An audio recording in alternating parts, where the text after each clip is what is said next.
Hello dear students, good morning. तो आज हम नेक्स्ट चैप्टर के ऊपर कुछ क्वेश्चंस हैं हमारे, मेनली एमसीक्यूज़, जिनको हम डिस्कस करने वाले हैं। तो एमसीक्यूज़ आप बोलोगे कि सर एमसीक्यूज़ आप क्यों डाल रहे हो, दूसरे short type, assertion reason type question या फिर केस स्टडी टाइप क्वेश्चन क्यों नहीं डाल रहे हैं? बेटा एक चीज़ ध्यान रखना, एमसीक्यूज अगर आपने कर लिए तो ये सबसे बड़ी चीज़ होती है। वैसे रटने को तो पहले का, दूसरे का, ये तीसरे का, ये सब कर सकता है, लेकिन अगर आप 100% जितने भी क्वेश्चन एमसीक्यूज दे होते हैं बुक के अंदर, उनके पीछे कोई ना कोई लॉजिक छुपा होता है। ऐसा थोड़ी नहीं है कि आप एक तुक्के मार कर लोगे, दो तीन चार कर लोगे। तो इससे क्या होता है, आपकी जो पकड़ होती है सब्जेक्ट के ऊपर वो बिल्ड होती है। तो आप एमसीक्यूज़ को यहाँ पे स्किप ना करें। और इतनी मैं गारंटी ले सकता हूँ कि जितने भी आपने अगर एमसीक्यूज़ किए, 100% एमसीक्यूज़ अगर चैप्टर के अंदर जितने भी इवन कर रखे हैं वो आपने कर लिए हैं, तो आपको किसी भी टाइप की कोई क्वारी या फिर आगे फ्यूचर प्रॉब्लम नहीं दिखेगी। तो अपने टॉपिक को स्टार्ट करते हैं और देखते हैं आज की कुछ नई चीज़ें। तो देखो ये हमारा, जैसा आपने दिख रहा आपको यहाँ पर, आज हम D and F block elements के कुछ क्वेश्चंस डिस्कस करने वाले हैं। केमिस्ट्री रीजन है आपका, इंपॉर्टेंट क्वेश्चन 2024, और ये हमारा प्यारा सा फोटो, प्यारा नहीं बहुत गंदा सा है, ठीक है। तो इस क्वेश्चन को देखते हैं, ये 36 क्वेश्चन कहाँ से, अच्छा यहाँ से स्टार्ट है, बट देखो यहाँ से ही मैं सॉल्व कर देता हूँ इसे, कोई नहीं, ये क्वेश्चन जब भी आएगा बाद में तो इसी को ही कर लेते हैं, ठीक है। फर्स्ट क्वेश्चन तो नहीं, 36 क्वेश्चन है। Mn2+ का क्या फाइंड आउट करा रहे हैं हमसे, मैग्नेटिक मोमेंट। तो आपको ये पता होगा कि Mn का जो इलेक्ट्रॉनिक कॉन्फ़िगरेशन होता है वो होता है आपका ऑर्गन, और उसके बाद 3d5 4s2। अगर यहाँ पर प्लस का 2 चार्ज लग गया तो ये 2 तो यहाँ से गायब हो जाएंगे, 2 तो यहाँ से गायब हो जाएंगे, बचेगा हमारे पास कुछ ना 0, है ना। अब हमारे पास अकॉर्डिंग टू हुंस रूल क्या होगी, फिलिंग होगी। तो हम अगर फिलिंग करें ग्राउंड स्टेट के अंदर, तो ग्राउंड स्टेट के अंदर जो फिलिंग होगी आपकी वो कैसे होगी, ऐसे इस टाइप से। ये 5 हो गए आपके पास ऑर्बिटल, और इनमें जो फिलिंग होती है अकॉर्डिंग टू हुंस रूल होती है। तो हुंस रूल अकॉर्डिंग 1 2 3 4 और 1 5। तो इसमें अनपेयर्ड नंबर ऑफ इलेक्ट्रॉन कितने हैं, और ये आपका 4s हो गया जिसमें एक भी नहीं है। तो नंबर ऑफ अनपेयर्ड इलेक्ट्रॉन दिख रहे हैं आपको यहाँ पर 0, कितने दिख रहे हैं 0। इसके अंदर तो कितने 5, तो एन की वैल्यू कितनी आएगी यहाँ पे 5। क्या निकालना, मुझे मैग्नेटिक मोमेंट निकालना है। तो मैग्नेटिक मोमेंट निकालने का जो अपने पास फॉर्मूला होता है वो क्या होता है, भैया, mu net is equal to root over N. N की वैल्यू कितनी है 5, 5 प्लस के 2 बोर मैग्नेटॉन, ठीक है। तो ये आपके पास आएगा √35, 5 to 7, 7 5 5 जा 35, तो ये बनेगा आपके पास 5.9 BM के समथिंग, ठीक है। ये हो गया आपके पास 36 क्वेश्चन। इस रिएक्शन के अंदर कुछ प्रोडक्ट गिवन कर रखा है, तो रिएक्शन आपको देखनी है। ये रिएक्शन एसिडिक मीडियम में है, और एसिडिक मीडियम में जो आपका ऑक्सीडाइजिंग एजेंट है वो C2O4 को कन्वर्ट कर देता है CO2 के अंदर, और एसिडिक मीडियम के अंदर ये खुद किसके अंदर चला जाता है, Mn+2 के अंदर। साथ में देखो यहाँ पे आपका CO2 में चला जाएगा, और साथ में हमें H2O तो फ्री के अंदर मिलेगा। अब मुझे क्या करना है, यहाँ पे मुझे बेसिकली चेंज निकालना है। तो चेंज देखूँ मैं Mn का, तो यहाँ से यहाँ तक चेंज कितने का दिख रहा है आपको, ये प्लस का 7 है, और ये कितना है प्लस का 2, ये अपने पास कितना है प्लस का 7 ऑक्सीडेशन नंबर है, इसका प्लस का 2, तो चेंज दिख रहा है आपको 5 का यहाँ पे, ठीक है। दूसरी ओर अगर मैं चेंज की बात करूँ, यहाँ से और यहाँ तक का चेंज कितने का दिख रहा है, 1 का चेंज दिख रहा है, कितने का दिख रहा है 1 का। लेकिन लेकिन लेकिन लेकिन यहाँ पे इसका ऑक्सीडेशन नंबर प्लस का 3 है ना, हाँ, प्लस के 3 से कहाँ पे जा रहा है, प्लस का 4 में जा रहा है। तो ऑक्सीडेशन नंबर का चेंज कितने का है, 1 का, कितने का है 1 का। लेकिन यहाँ पर कार्बन कितने दिख रहे हैं 2, तो कितने का चेंज हो गया 2 का, ठीक है। अब हमें क्या करना है, कैंसिल आउट कर दें इसे, या फिर बिना वैसे भी कर सकते हैं, 2 1 जा 2, सॉरी नहीं कटेगा नहीं कटेगा। तो हम क्या कर देते हैं, इनके जो चेंज हैं उनको आपस में क्या कर देते हैं, मल्टीप्लाई कर देते हैं, क्रॉस मल्टीप्लाई। अगर अपन यहाँ पर क्रॉस मल्टीप्लाई करेंगे तो ए को हमने हटाना पड़ेगा यहाँ से, ए को अपन हटाते हैं, नहीं रहने देते हैं, कोई दिक्कत नहीं है, ठीक है। मैंने यहाँ पर किया कुछ, ये कलर सेलेक्ट कर लेते हैं यहाँ से। तो यहाँ पर किसका चेंज है, 5 का चेंज ये है 2, तो 2 लगा दिया मैंने आगे, ठीक है। उसके बाद यहाँ पर 5 किसके आगे लगाओगे, यहाँ पे लगाओगे। अब ऑक्सीजन और हाइड्रोजन को बैलेंस करना है, छोड़कर बैलेंस करना सभी को। तो 2 Mn यहाँ पर है, यहाँ पर भी मैंने आगे 2 लगा दिया, 2 लगा दिया। साथ में देखो यहाँ पे अब CO2 कितने हो गए, यहाँ पर कार्बन 10 है, तो आगे मैंने 10 लगा दिया। अब मुझे बैलेंस करना ऑक्सीजन को बाई एडिंग H2 मॉलिक्यूल। तो देखो 4 दूनी 8 इधर की साइड, 8 यहाँ पर हो गए, 4 पंजा 20, 28 हो गए। इधर की साइड देखो 10 दूनी 20, 20 और 8 28, 8 दूनी 16 हो चुके हैं यहाँ पर H। तो यहाँ पर कितना लगा दूंगा मैं, 16H+। तो आपके पास ये रिएक्शन बैलेंस है, मतलब यहाँ पे 2 आ गया, यहाँ पर 5, यहाँ पर 16, यहाँ पर 2, यहाँ पे 10 और यहाँ पे 8 स्टोइकियोमेट्रिक कोफिशिएंट्स। नेक्स्ट क्वेश्चन, ये भी बिल्कुल सिंपल है। आपकी भी पता होगा कि Cr2O7 किसके अंदर चला जाता है, Cr+ के 3 के अंदर एसिडिक मीडियम में, और साथ में यहाँ पर Fe+ के 3 किसके अंदर चला जाता है, Fe+ के 2 चला जाता है Fe+3 के अंदर। साथ में यहाँ पे कौन मिलेगा, H2O। वही काम करना हमें यहाँ पे, कौन सा काम, वेरी गुड, चेंज निकालना है। चेंज कितने का, यहाँ से यहाँ तक, यहाँ तक चेंज कितने का, 3 का, लेकिन यहाँ पर कितने हैं, 2, सॉरी 3 का चेंज है, और यहाँ पर 2, 6 का हो गया चेंज। यहाँ से यहाँ तक कितने का, 1 का चेंज है, तो 1 को ये इसके संग कर दो, 6 को इसके संग कर दो। जैसे ही मैंने 6 किया, यहाँ पर भी 6 करना पड़ेगा। इधर की साइड Cr2 को जोड़ो, यहाँ पे Cr2O7 2-, तो यहाँ पे भी 2 लगाने पड़ेंगे Cr। यहाँ पर Fe6 है, तो यहाँ पर 6 लगा दिए। अब ऑक्सीजन को बैलेंस करना, ऑक्सीजन यहाँ पर 7 है, यहाँ पर 1 भी नहीं है, तो मैंने कितना लगा दिया, 7, 7 2 जा 14, यहाँ पर लगा दिया मैंने 14। आखिर कैसे चेकआउट करोगे चार्ज को, तो इधर की साइड जो चार्ज दिख रहा है आपका -2, इधर की साइड चार्ज दिख रहा है प्लस का 12, 6 दूनी 12 होते, प्लस का आपका यहाँ पे 14, 14 और 12 कितने बन गए, 26 -2 प्लस का 24 चार्ज। रिएक्टेंट साइड जो नेट चार्ज निकल गया रहा प्लस के 24, यहाँ पर 3 2 जा 6 प्लस का 6, 6 3 जा 18, और यहाँ पर इसके ऊपर कोई चार्ज नहीं है, तो यहाँ पर 0, 18 और 6 कितना, 24 प्लस का।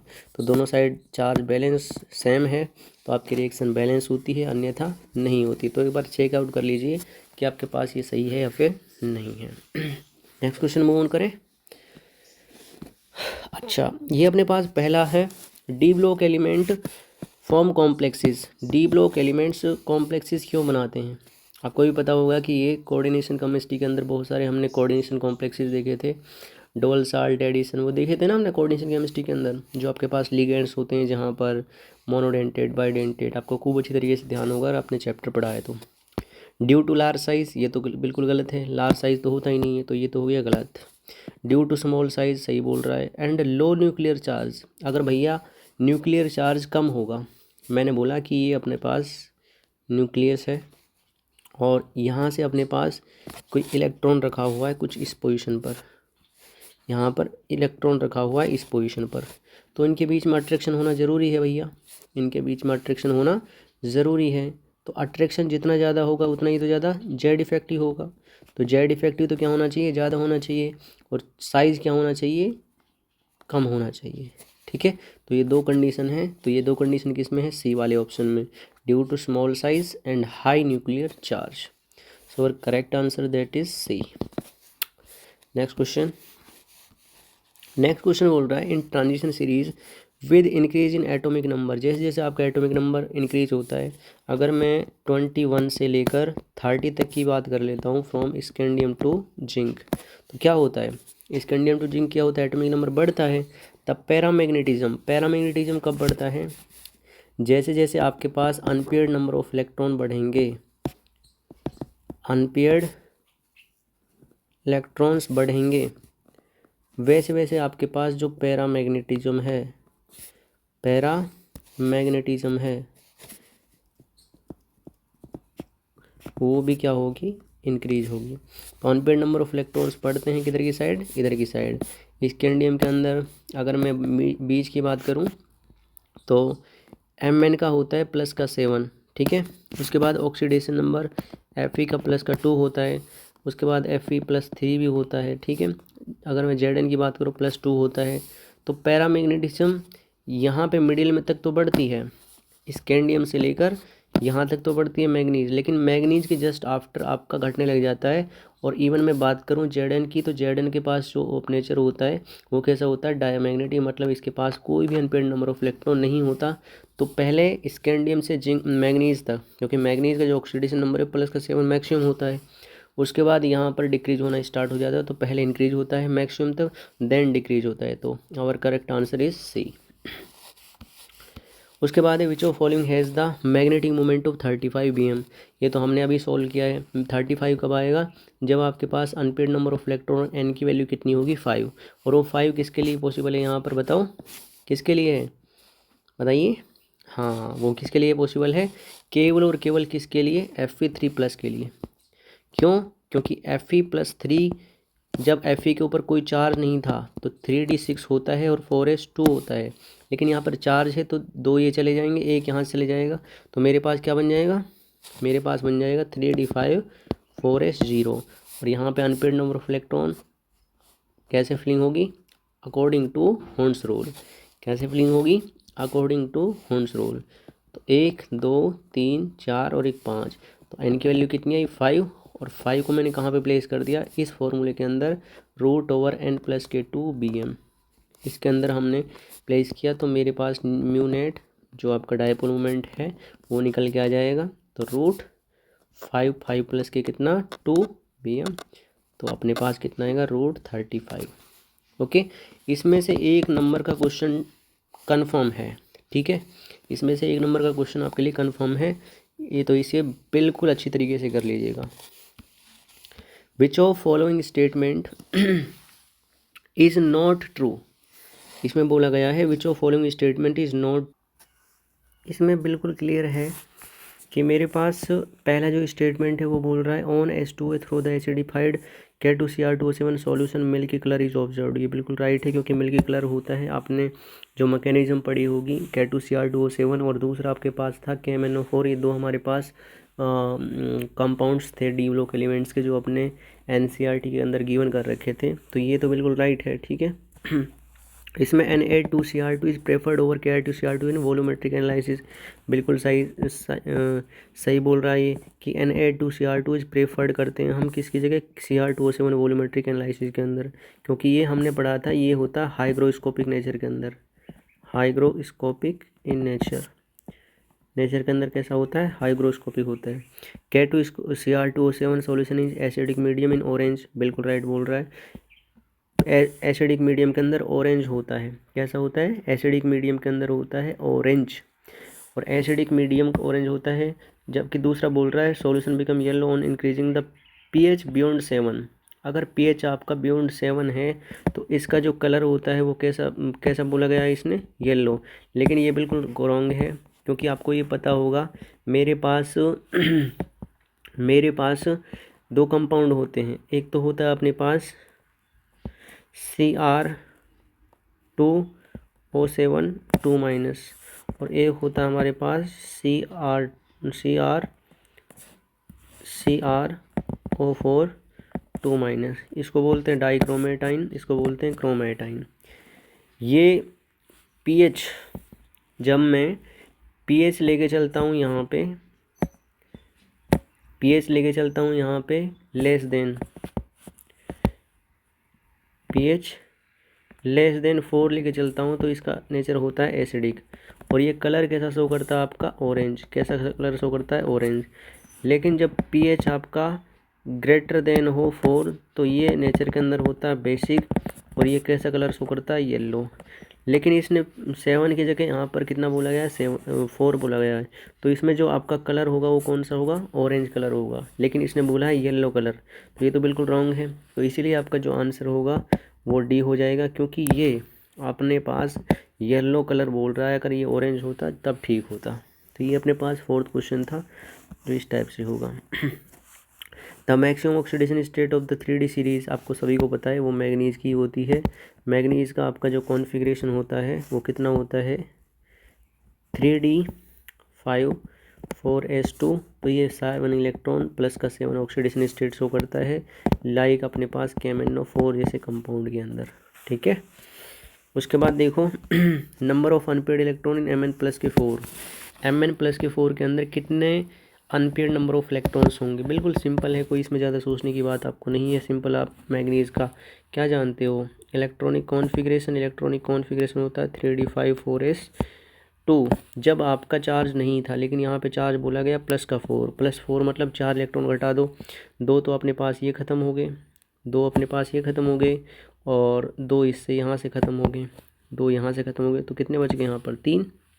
तो हमारे पास कितना बच जाएगा 3d3 के अंदर जो अनपेड नंबर ऑफ इलेक्ट्रॉन होंगे वो कितने होंगे, 3 ही होंगे। कितने होंगे भैया, 3 ही होंगे। तो 1 2 और 1 3, तो number of unpaired electron 3। So right answer that is 3।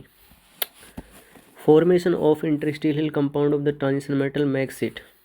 ठीक है, इसने बोला है कि जो हमारे पास इंटरस्टेशियल कंपाउंड होते हैं, आपको भी पता होता है, कोई भी कंपाउंड होता है इंटरस्टेशियल कंपाउंड, कोई भी एक जब लेटिस होता है, इस टाइप का कोई लेटिस बन गया आपके पास, क्लोज पैक स्ट्रक्चर होती है, तो वहाँ पर क्या होती हैं, कुछ वैकेंसीज हो जाती हैं। जैसे यहाँ पर मैं बोल रहा हूँ आपसे, यहाँ पे इनके बीच में कुछ वॉइड्स ही होती है, और इन वॉइड्स के अंदर कुछ ऐसे एलिमेंट्स होते हैं जो यहाँ पर आके धंस जाते हैं। ठीक है, और वो धंस जाते हैं तो यहाँ पर कुछ ऐसे कंपाउंड बनते हैं जिनको हम इंटरस्टिशियल कंपाउंड के नाम से बुलाते हैं, इंटरस्टिशियल कंपाउंड के नाम से बुलाते हैं। तो वो कौन से होंगे, इसमें बोला गया है यहाँ पर। तो इससे जो कंपाउंड्स बनते हैं आपके, वो ज़्यादा हार्ड होते हैं। ठीक है, और ज़्यादा ही क्या होते हैं, वो चमकदार भी होते हैं। जैसे मैं अगर बात करूँ आपके स्टील की बात करें, तो स्टील क्या होता है अपने पास, जानते हैं स्टील क्या होता है। स्टील तो शायद आपने घर में बहुत ज़्यादा यूज़ किया होगा। तो स्टील जो आपका है, ये मेटल नहीं है आपके पास, ये क्या है आपका, एक एलॉय है। क्या है, एलॉय। एलॉय किसको बोलते हैं, मिश्र धातु। मतलब एक मेटल के संग दूसरी मेटल मिलाना, या एक मेटल के संग दूसरी नॉन मेटल के मिलाने के बाद में जो हमारे पास सबस्टांसेस बनते हैं, उनको बोलते हैं हम एलॉयज़। और जो स्टील है आपका, ये आयरन और कार्बन का क्या है, एक, हाँ, आयरन और कार्बन से मिलकर बनता है। ठीक है, जो ये मिश्र धातु अपनी, ऐसे ही आपका क्या होता है, ब्रास होता है, ऐसे ही आपका क्या होता है, ब्रॉन्ज होता है। ठीक है, नेक्स्ट है आपका arrange PM3+, C3+, YB3+ and EU3+ in decreasing order of their ionic radii. बड़ा सिंपल है ये। ठीक है, इसमें कोई दिक्कत आपको नहीं होनी चाहिए। तो ये सभी जो एलिमेंट्स हैं, ये आपके लेंथ नोड सीरीज़ के हैं। और लेंथ नोड सीरीज़ जिसकी मैंने आपको फ्रेज बताई थी, सीने पर नदियाँ, इसमें जो दिख रहा है ना आपको सी, ये सीने पर नदियाँ प्रेम के समय यूं गड़गड़ाई, यूं गड़गड़ाई। ठीक है, यूं गड़गड़ाई, तब दया हुई और तुम ये भी लुट आए। ठीक है, तो ये 4 एलिमेंट इसके अंदर आए हैं जो लेफ़्ट से राइट तक जाते हैं, तो आपका जो आयनिक रेडियस होती है वो होती है डिक्रीज़। ठीक है, तो सबसे ज़्यादा किसकी होगी, इसकी, फिर इसकी, फिर इसकी। ठीक है, तो आपका जो सही आंसर होगा C, उसके बाद PM, उसके बाद EU, उसके बाद कौन सा, YB। तो तीसरा इसमें राइट हो जाएगा। स्ट्रक्चर ऑफ परमैग्नेटाइन सभी जानते हैं, अपने पास MnO4- होता है, और इसकी जो स्ट्रक्चर होती है वो टेट्राहेड्रल होती है। अब टेट्राहेड्रल तो सभी जानते हैं आप, टेट्राहेड्रल में जो एंगल देखने को मिलता है हमें, वो कितना होता है, 109 डिग्री 28 मिनट। और हाइब्रिडाइजेशन स्टेट कौन सा होता है, sp3। तो एक बार बना के देख लेते हैं, बनती है या फिर नहीं बनती है। बिल्कुल बनेंगे भैया, जब बनाने का प्रयास करोगे तो। Mn double bond oxygen O-। ठीक है, ये अपने पास, और जो बॉन्ड एंगल देखने को मिलेगा 109 डिग्री 28 मिनट। सो ये आपका 9th क्वेश्चन हो गया। स्पिनोलिन फॉर्मूला ये तो हम करते आ रहे हैं, इसका ये आंसर हो जाएगा √NN+K2Bm। ठीक है, कोई दिक्कत नहीं है। इसमें जो N है वो किसके लिए स्टैंड करता है, नंबर ऑफ अनपेयर्ड इलेक्ट्रॉन्स। ठीक है, lanthanide contraction is observed in, lanthanide contraction किस में देखा जाएगा, ये सबसे इम्पोर्टेंट चीज़ है। लेंथनाइड कॉन्ट्रैक्शन आपको पता है, जब आपके पास जो लेंथनम के बाद के जो एलिमेंट्स होते हैं वो कहाँ पे चले जाते हैं, एफ ब्लॉक एलिमेंट्स के अंदर, और एफ ब्लॉक एलिमेंट्स की पोअर स्क्रीनिंग या फिर पोअर सोल्डिंग की वजह से वहाँ पर जेड इफेक्टिव बढ़ता है। अगर जेड इफेक्टिव बढ़ेगा तो क्या होगा, वहाँ पे लेंथनोइड कॉन्ट्रैक्शन होगा। ठीक है, ये लेंथनोइड कॉन्ट्रैक्शन से रिलेटेड बहुत आपको अच्छा टॉपिक है और मैं अपनी क्लासरूम के अंदर इसको समझा चुका हूँ। अगर आपको चाहिए दोबारा से इस टॉपिक को तो आप मेरे से पूछ सकते हैं इसको। तो इसमें सिंपल क्वेश्चन ये पूछ रहा है कि क्या किस में देखा जाएगा। तो इसमें से कौन सा लेंथनोइड सीरीज़ का है। लेंथनोइड सीरीज़ मैंने आपको बताई थी, सीने पर नदियाँ प्रेम के समय यूं गड़गड़ाई तब दया हुई। एक बार आपको वो सीरीज़ याद रखनी पड़ेगी। एडिस्टाइन देखो कहाँ पे आता है, फ्लोरो क्लोरो ब्रोमो आइडो और एडिस्टाइन होता है। जैसे आपका फिर, कल, बाहर, आई, आंटी, ये तो पी ब्लॉक एलिमेंट और ग्रुप नंबर कौन सा 17 है। जी डी, हाँ गड़गड़ाई, तो यही आपका राइट आंसर होगा, ये भी नहीं होगा। जीनोन आपको पता है, हीना, नीना और करीना, जीनत, रानी, तो ये अपने पास जीनोन यहाँ पे आ रहा है, ये भी आपका पी ब्लॉक एलिमेंट है। पीबी की बात करें तो पीबी भी आपका पी ब्लॉक एलिमेंट है। ठीक है, लेड जिसको बोलते हैं। कहें शिव जी सुने पार्वती, ठीक है, पी भी कहाँ पे आ रहा है, पी ब्लॉक एलिमेंट से अंदर आ रहा है। तो सभी पी ब्लॉक एलिमेंट है। डी ब्लॉक एलिमेंट कौन सा है यहाँ पर, सॉरी एफ ब्लॉक एलिमेंट कौन सा है यहाँ पर, जी डी है। जी डी आपका राइट आंसर हो जाएगा। Which metal has highest density, ये सबसे इम्पोर्टेंट चीज़ है कि इनमें से किसकी डेंसिटी सबसे ज़्यादा होगी। और ये जीके का भी क्वेश्चन है कि किसकी डेंसिटी ज़्यादा होगी, बताइए, बता सकते हो इसको। इन एलिमेंट में से सबसे ज़्यादा डेंसिटी जो देखने को मिलेगी वो किसकी हो। तो देखिए इसमें जो आपका राइट आंसर होगा वो कौन सा होगा, ओस्मियम। अगर आप डब्लू सोच रहे हैं तो डब्लू का मेल्टिंग पॉइंट जो बॉइलिंग पॉइंट होता है वो सबसे ज़्यादा होता है। ठीक है, लेकिन इसकी क्या होती है, डेंसिटी सबसे ज़्यादा होती है। डेंसिटी की बात करें और वही एलिमेंट है जो जिसकी ऑक्सीडेशन स्टेट सबसे ज़्यादा होती है +8। यही वो एलिमेंट है जिसकी ऑक्सीडेशन स्टेट +8 भी हो सकती है। ठीक है, तो डेंसिटी होती है इसकी 22.59 ग्राम पर सेंटीमीटर क्यूब के समथिंग, ग्राम पर सेंटीमीटर क्यूब के समथिंग होती है इसकी डेंसिटी। तो सबसे ज़्यादा देखने को मिलती है अपने एलिमेंट्स के अंदर। अगला क्वेश्चन है पैरामैग्नेटिज्म का ऑर्डर बताना है, डिक्रीजिंग ऑर्डर। ठीक है, तो सबसे पहले इसमें क्या ढूंढना आपको, इसमें ढूंढना भैया सबसे ज़्यादा किसका होगा। तो सबसे ज़्यादा Mn+K2 का ही होगा, बिल्कुल राइट। Mn+K2 एक यहाँ पे, दूसरा यहाँ पे। आप ये तो दोनों ख़त्म हो चुके हैं क्योंकि Mn+K7 सबसे ज़्यादा होता है।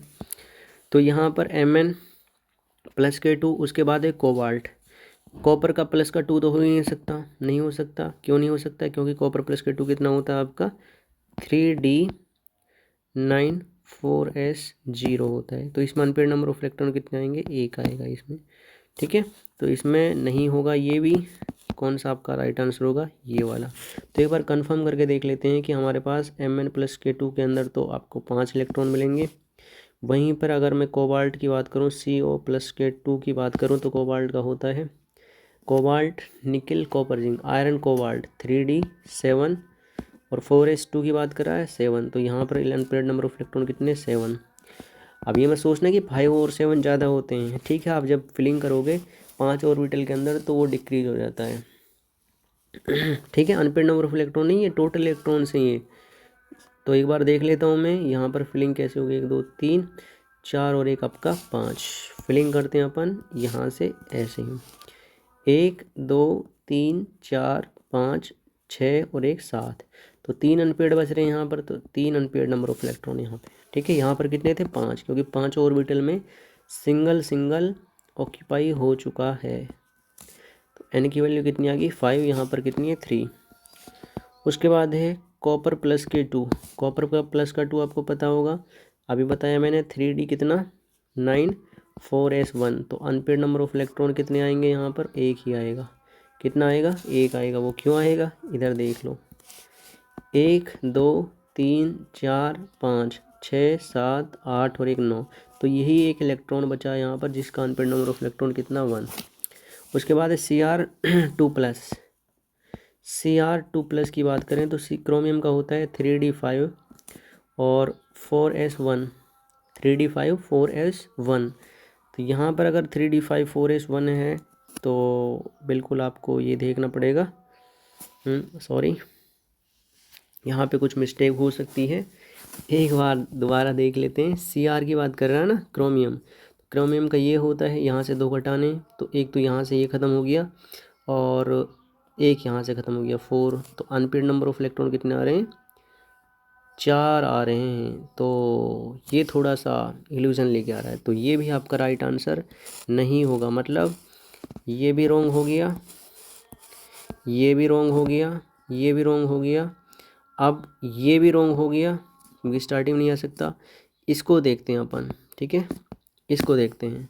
इसमें निकिल की ओर बात कर लेते हैं, निकिल का निकाल की ओर, निकिल प्लस के 2। तो निकिल प्लस का 2 की बात करें तो 3d8 होता है। 3d8 में कितने नंबर ऑफ इलेक्ट्रॉन आएंगे? 3 आएंगे। 5 और 3 सॉरी 2 आएंगे। कितने आएंगे? 2। तो इसमें 1, इसमें 7, इसमें कोबाल्ट प्लस के 2 में कितना है? 1, और यहाँ पर कितना है? 2। निकिल के अंदर कितना है? 2, और कॉपर के अंदर कितना है? 1। तो इसमें जो राइट आंसर बनेगा आपके पास वो यही बनेगा, बिकॉज कुछ ऑप्शन में मिस्टेक हो सकती है, यही आपका ठीक आंसर होगा, सी वाला। ठीक है, बाकी एक बार आप देख लीजिए चेकआउट करके, हो सकता है कि मेरे से कोई गलती हो रही हो, बट पूरा कॉन्फिडेंस है कि गलती नहीं होनी चाहिए। ठीक है, एक बार वेरीफाई कर लीजिए आप। उसके बाद नेक्स्ट क्वेश्चन है अपने पास, misch metal is an alloy of.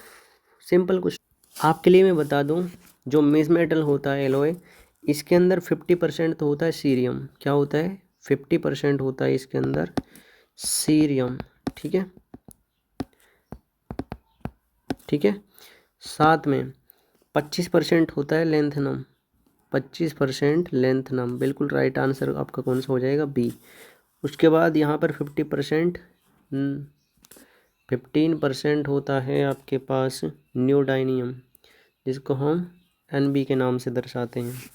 और 10% दूसरी चीज़ें होती हैं, रेयर अर्थ मेटल्स होते हैं लाइक आयरन वगैरह, ये होते हैं आपके 10% एक्स्ट्रा होता है। ठीक है, तो इसमें देखो 50, 25, 15 और 10, ये सभी कितना हो गया? 100%।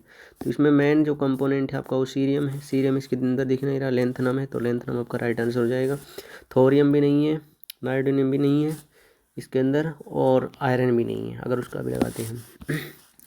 The formula of chromyl chloride is CrO2Cl2। बिल्कुल राइट है, CrO2Cl2, CrO2Cl2, ये भी आपका हो जाएगा सही आंसर। कई बार पूछा गया ये, how many moles of Fe are liberated when 1 mole of MnO4 react with Fe+K2। बिल्कुल इसने सही बोला है कि how many moles of Fe3 पर are liberated when 1 mole of MnO4। अगर मेरे पास 1 मोल है MnO4 माइनस, इसको यहाँ पे शांतिपूर्वक करते हैं। ठीक है, शांतिपूर्वक इसका निपटारा करते हैं भैया। यहाँ पर बोला इसने MnO4 माइनस 1 मोल है, इसको हम 1 मोल लिबरेटेड करते हैं +K2 के संग। तो आपको भी पता है कौन से मीडियम के अंदर होती है? H+ के अंदर होती है। ये आपका Mn+K2 के अंदर जाएगा, और ये आपका अंदर जाएगा +K3 का, और साथ में कितना? H2O। इसे आप बैलेंस करोगे तो इसका चेंज 5 का, तो 5 कहाँ पे लगाने पड़ेंगे मुझे? क्रॉस मल्टीप्लाई के साथ आगे, यहाँ पर लगा दिया 5, यहाँ पर भी बैलेंस कर दिया मैंने 5, और यहाँ पर आपका Mn कितना हो जाएगा? 1। यहाँ पे ऑप्शन कितने हैं? 4, तो यहाँ पर 4 लगा दिए, 4 दूनी 8, तो यहाँ पर 8 लगा दिए। तो यहाँ पर कितने मोल दिख रहा है आपको? 5 मोल दिख रहा है। कितना मोल दिख रहा है? 5 मोल। तो आपका राइट आंसर कौन सा हो जाएगा? 5 मोल। Which of the following characteristic of the transition metal is associated with their catalytic activity? आपको ये भी पता होगा कि जो हमारे पास डी ब्लॉक के एलिमेंट्स होते हैं वो किसके रूप में काम करते हैं? बताइए, आपको पता है? नहीं पता? तो पता कर लेना चाहिए बेटा, आपके ये इम्पोर्टेंट होगा आपके लिए। ठीक है, आपको ये पता होना चाहिए बिल्कुल, इसमें कोई भी नहीं चलेगा कि भाई आपको आपने पढ़ा नहीं है, वो नहीं करा, वो नहीं करा, तो आपका कोई भी बहाना नहीं चलेगा। इस चीज़ को ध्यान रखें आप। ठीक है, तो कैटलिस्ट का नाम शायद आपने सुना होगा। कैटलिस्ट क्या होते हैं? ये वो सबस्टांसेस होते हैं जो किसी भी रेट को बढ़ा देते हैं रिएक्शन की को, मतलब किसी भी कोई रिएक्शन अपने पास 5 मिनट में हो रही है, A2 goes B, कुछ 5 मिनट में हो रहा है, ठीक है। अगर मैंने यहाँ पर कैटलिस्ट डाल दिया कुछ Fe, तो ये अगर टाइम को रिड्यूस कर रहा है 3 मिनट, मतलब जितने टाइम में कंप्लीट हो रही है उससे कुछ टाइम को फ्लक्चुएट कर रहा है, तो यहाँ पर आपके पास जो यूज होगा ये चीज़ वो क्या कहलाएगी? आपकी कैटलिस्ट होगी। क्या होगी? कैटलिस्ट। और कैटलिस्ट को हमने इनहिबिटर, प्रमोटर और कैसे रेट को बढ़ाते हैं, एक्टिवेटेड कॉम्प्लेक्स कैसे बनाते हैं, एक्टिवेशन एनर्जी क्या होती है, सब कुछ हमने केमिकल काइनेटिक्स के अंदर डील किया हुआ है, जहाँ पर रेट ऑफ रिएक्शंस के बारे में हम डील करते हैं बहुत ही बारीकी के साथ, ठीक है। जैसे हमारे पास हेबर प्रोसेस होती है, हेबर प्रोसेस तो तुम्हें जानी होगी शायद, नहीं जानते? जानते नहीं जानते? जानते हैं? जानते तो होंगे, कोई दिक्कत नहीं है, बट कौन सा यहाँ पर वो यूज होता है, कौन सा कैटलिस्ट यूज होता है हेबर प्रोसेस के अंदर, बताइए।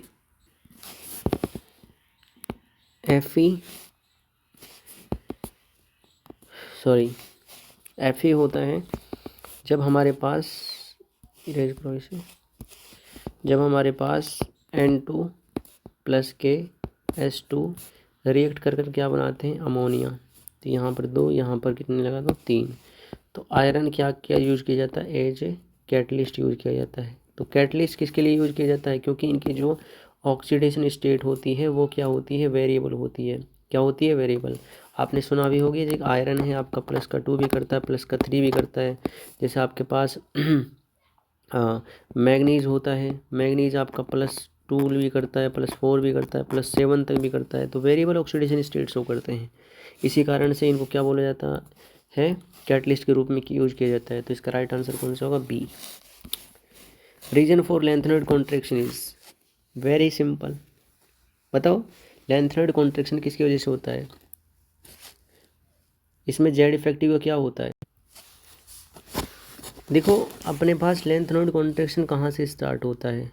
लेंथेनॉइड कॉन्ट्रैक्शन के एक एलिमेंट देखा होगा आपने पीरियड टेबल के अंदर 57 के जस्ट बाद आता है आपका होपमियम 72 पर। तो यहाँ से जो बीच वाले एलिमेंट हैं बोले तो 58 से लेकर 71 तक के जो एलिमेंट्स है ये कहाँ पे चले गए? एफ ब्लॉक के अंदर। और एफ ब्लॉक में भी कौन सा? लेंथेनॉइड सीरीज़ के अंदर, लेंथेनॉइड सीरीज़ के अंदर चले गए। अब ये इसके कारण क्या हुआ है? इन एलिमेंट्स के कारण क्या हुआ है? यहाँ पर लेंथेनॉइड कॉन्ट्रैक्शन हुआ है। लेंथेनॉइड कॉन्ट्रैक्शन यहाँ पर लेंथेनॉइड के बाद हुआ है इन एलिमेंट्स के लिए, होपमियम हो गया और बाद के जो एलिमेंट्स हैं उनके लिए। तो क्या होता है, अब एफ ब्लॉक के जो एलिमेंट्स हैं ये क्या करेंगे? इसके लिए स्क्रीनिंग करेंगे। तो क्या होता है स्क्रीनिंग? इसको दोबारा से समझते हैं, एक बार मैं क्लियरली बता देता हूँ, ठीक है। तो आपको ये तो बता दिया मैंने, खैर अब एक बार क्लियरली देख लीजिए इस पॉइंट को कि क्या कह रहा है। इसको भी रेज कर देता हूँ ताकि क्लियर मैं आपको समझा सकूँ इस चीज़ को कि क्या है ये आपका। बड़े ध्यान से देखना बेटा एक एक चीज़ को, जो मैं समझा रहा हूँ बहुत ज़्यादा इंपॉर्टेंट है एग्जामिनेशन के पॉइंट ऑफ व्यू से।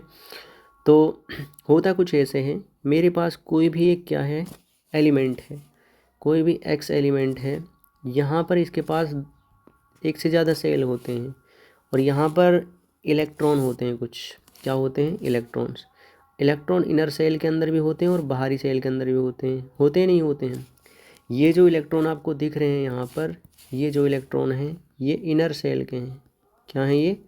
इनर सेल के इलेक्ट्रॉन्स हैं, ठीक है। और ये हैं आपके आउटर सेल इलेक्ट्रॉन्स। अब यहाँ पे होता है अट्रैक्शन। क्या होता है? अट्रैक्शन।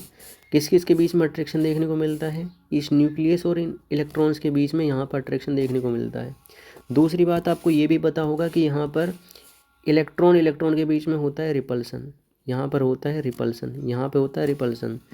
तो दोनों टाइप के फोर्सेस यहाँ पे काम कर रहे हैं। पहला जो फोर्स काम कर रहा है यहाँ पर वो है आपका अट्रैक्शन फोर्स न्यूक्लियस और इलेक्ट्रॉन्स के बीच में, और दूसरा है रिपल्सन फोर्स जो इलेक्ट्रॉन के बीच में काम कर रहा है। अब दो चीज़ें होंगी, ये अगर क्लोज आएगा तो साइज़ बढ़ेगा, साइज़ छोटा होगा ऐसे यूँ, और जो न्यूक्लियर चार्ज है वो बढ़ेगा, बढ़ेगा नहीं बढ़ेगा। अब ये क्या हुआ कि यहाँ पर जैसे जैसे जैसे जैसे यहाँ पर ये 4f के इलेक्ट्रॉन हैं, आपको भी पता, इनकी स्क्रीनिंग करने के काम आते, रोकने के काम आएंगे। किसको रोकने के लिए? इस आउटर सेल के इलेक्ट्रॉन और न्यूक्लियस के अट्रैक्शन को रोकने का काम करते हैं। कौन? ये वाले, ये जो इलेक्ट्रॉन दिख रहे हैं आपको। तो ये करते हैं स्क्रीनिंग। क्या करते हैं? स्क्रीनिंग, या फिर सील्ड करके रखते हैं। सील्डिंग इफेक्ट के नाम से बुलाते हैं, जिसको स्लेटर कांस्टेंट के नाम से भी बोला जाता है जब हम जेड इफेक्टिव की कैलकुलेशन करते हैं 11th स्टैंडर्ड के अंदर। लेकिन पढ़ा होगा तो आपने, याद होगा, नहीं पढ़ा है तो नहीं याद होगा। तो यहाँ पे जैसे ही ये अगर अट्रैक्ट होगा तो क्या होगा? साइज़ घटेगा और जो न्यूक्लियस का चार्ज है वो बढ़ेगा। ठीक है, तो यहाँ पर किसके कारण ऐसा नहीं होता है लेंथेनॉइड कॉन्ट्रैक्शन? अब 4f के जो इलेक्ट्रॉन्स होते हैं, अगर मैं स्क्रीनिंग की बात करूं तो स्क्रीनिंग s की सबसे ज़्यादा होती है, p की, उसके बाद d की, और सबसे पुअर जो स्क्रीनिंग देखने को मिलती है वो f ब्लॉक एलिमेंट्स की होती है। तो पुअर शील्डिंग के कारण क्या होता है, यहाँ पर आपका f ब्लॉक के एलिमेंट्स होते हैं वो कैपेबल नहीं होते इसको रोकने के लिए। आउटर सेल के इलेक्ट्रॉन और न्यूक्लियस के अट्रैक्शन को रोक नहीं पाते हैं, जिसके कारण क्या होता है? आपका इंक्रीजिंग न्यूक्लियर चार्ज होता है। तो इसमें राइट आंसर कौन सा होगा? ये वाला। ठीक है, इसी के कारण क्या होगा फिर? इंक्रीजिंग न्यूक्लियर चार्ज होगा। कारण ये है, और कारण क्या हो जाता है आपका? ये हो जाता है। इसमें कारण पूछा है, कभी तुम इसको, ये स्टेटमेंट बिल्कुल राइट तो है, लेकिन क्यों होता है, उसका कारण क्या है? नेग्लिजिबल, मतलब बहुत कम स्क्रीनिंग इफेक्ट होती है एफ इलेक्ट्रो ऑर्बिटल्स की। तो ये अपने पास क्या था? ये क्वेश्चन था। नेक्स्ट क्वेश्चन है अपने पास, वन वर्ड टाइप क्वेश्चन है, बिल्कुल simple. Right electronic configuration of the first element of 3D series. बिल्कुल राइट। स्कैंडियम की बात करें, स्कैंडियम होता है 21 पर, चाहे तो आप ऐसा लिखो, ऑर्गन को कॉमन लो 3D1 4s2, या फिर आपके मन में कुछ और आ रहा है, लाइक कुछ आपके मन में ये आ रहा है कि स्कैंडियम को कुछ पूरा लिखना हमें, तो क्या कैसे लिखेंगे? 1s2 2s2 2p6 3s2 3p6 3d1 4s2, इस टाइप से लिख गया। What is the most stable oxidation state of manganese? Manganese की बात कर रहे हैं। मैग्नीज का सबसे स्टेबल ऑक्सीडेशन स्टेट होता है +7। कितना होता है? +7। जहाँ पर ये compound MnO4 minus like KMnO4 जैसे कंपाउंड को फॉर्म करता है और ऑक्सीडेशन नंबर +7 ऑब्टेन करता है। लेकिन लेकिन लेकिन लेकिन स्टेबल ऑक्सीडेशन स्टेट पूछा है, स्टेबल कंपाउंड नहीं पूछा इसके अंदर। ठीक है, तो ऑक्सीडेशन स्टेट की बात कर रहा है। ठीक है, ऑक्सीडेशन स्टेट है, तो इसमें आपका कॉन्फ़िगरेशन से निकालते हैं। ठीक है, वैसे +2 होगा, क्यों होगा आइए देखते हैं। जैसे मेरे पास है मैग्नीज। मैग्नीज का जो कॉन्फ़िगरेशन होता है ऑर्गन को कॉमन लेने के बाद में, तो होता है 3d5 4s2, इस टाइप का होता है, 3d5 4s2। अब 3d5 है तो ये 2 इलेक्ट्रॉन को ही क्या कर सकता है? यहाँ पे डोनेट कर सकता है, क्योंकि अगर इनको डोनेट कर दे या फिर किसी के संग बॉन्ड बना ले, तो जो ग्राउंड स्टेट के अंदर जो फीलिंग होगी आपकी, वो कुछ इस टाइप से होगी। किस टाइप से होगी? 5 ऑर्बिटल मैंने बना लिए यहाँ पर, ये 3D होगी आपका, और इलेक्ट्रॉन की जो फीलिंग होगी अकॉर्डिंग टू हुंस रूल होगी, सिंगल सिंगल सिंगल सिंगल और सिंगल, मतलब, और हाफ फील्ड होता है, और साथ में जो फुल फील्ड होता है, हाफ फील्ड में कितने इलेक्ट्रॉन? 5 इलेक्ट्रॉन, और फुल फील्ड में कितने? 10 इलेक्ट्रॉन। ये दोनों ही क्या होते हैं? कॉन्फ़िगरेशन स्टेबल होते हैं। क्या होते हैं? स्टेबल। अगर यहाँ पे जिंक का पूछ लेता, तो जिंक का कैसे निकालते आप?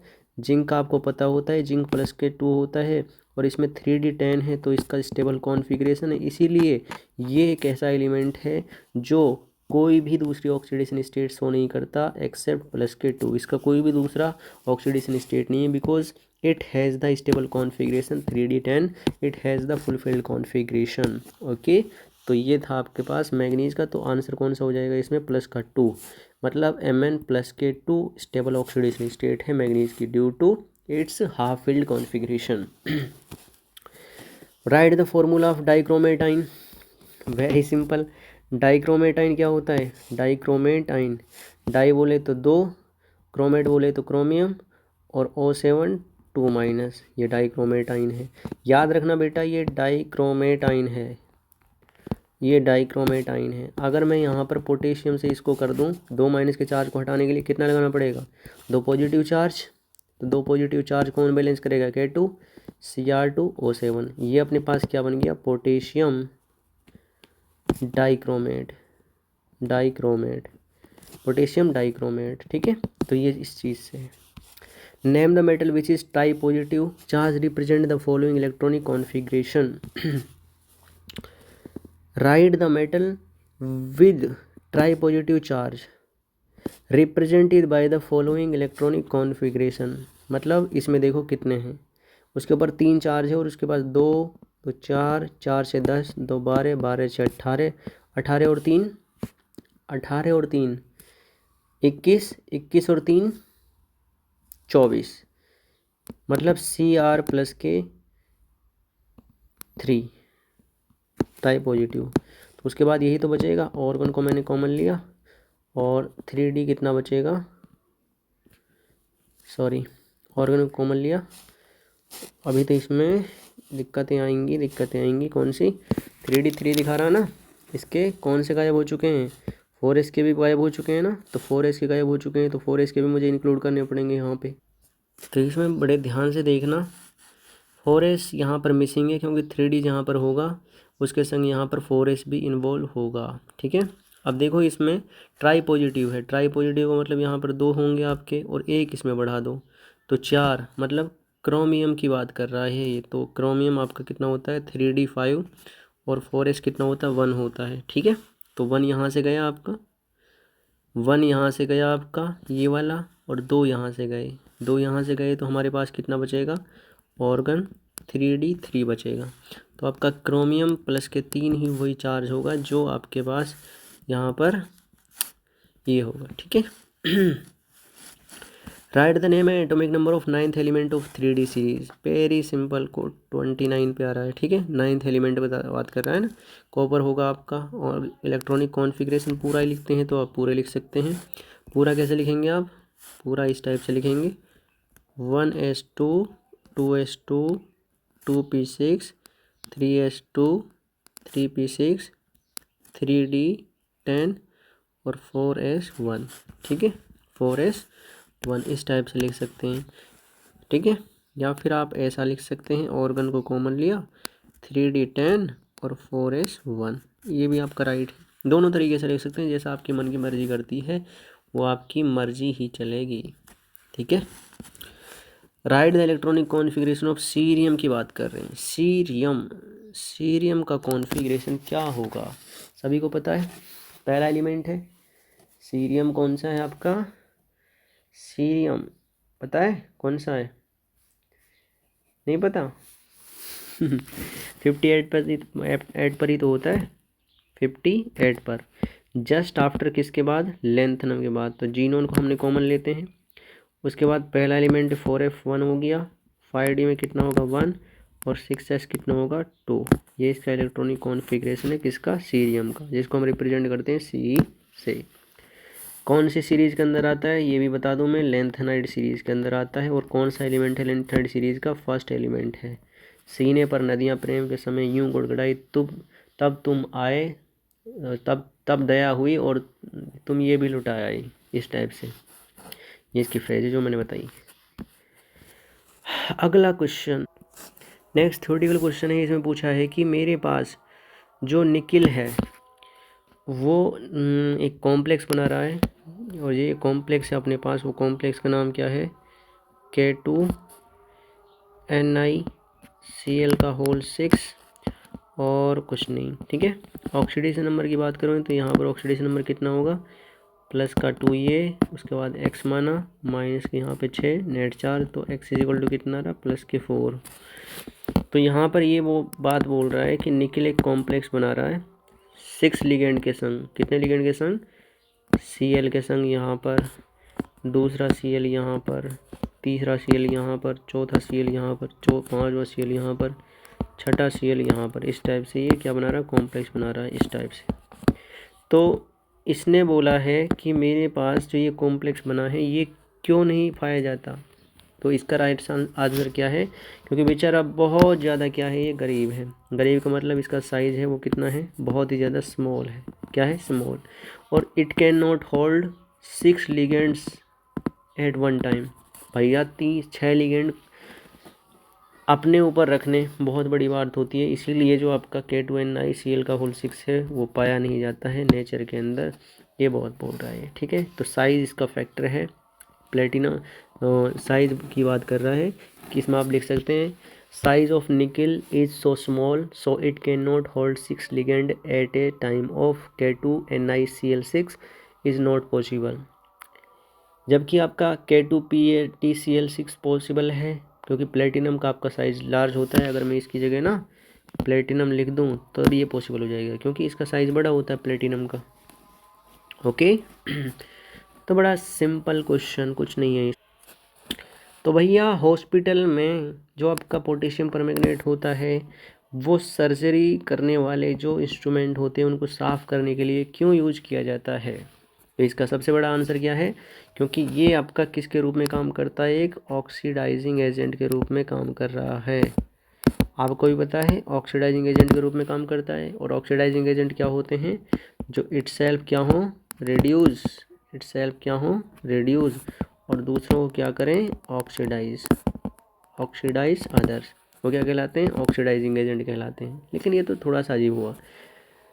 लेकिन इन्फेक्शन और इनसे बचाने के लिए और प्रिवेंट फ्रॉम इन्फेक्शन और दूसरी चीज़ एंड डिक्रीज्ड स्मेल, इन चीज़ों के लिए किसका प्रयोग किया जाता है, आपका KMnO4 का प्रयोग किया जाता है। तो ये आपका आंसर हो जाएगा to decrease the smell and preventing from infection, इसीलिए आपका राइट आंसर हो जाएगा। कोई दिक्कत इसमें नहीं है, कोई दिक्कत इसमें नहीं है ना? अच्छा चलो ठीक है, कोई दिक्कत नहीं है। तो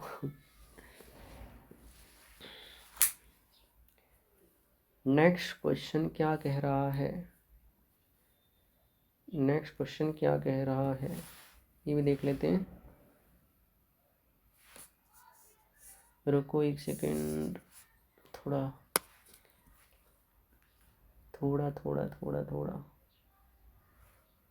चीज हुई है यहाँ पे घटित। क्या बोल रहा है रे तू?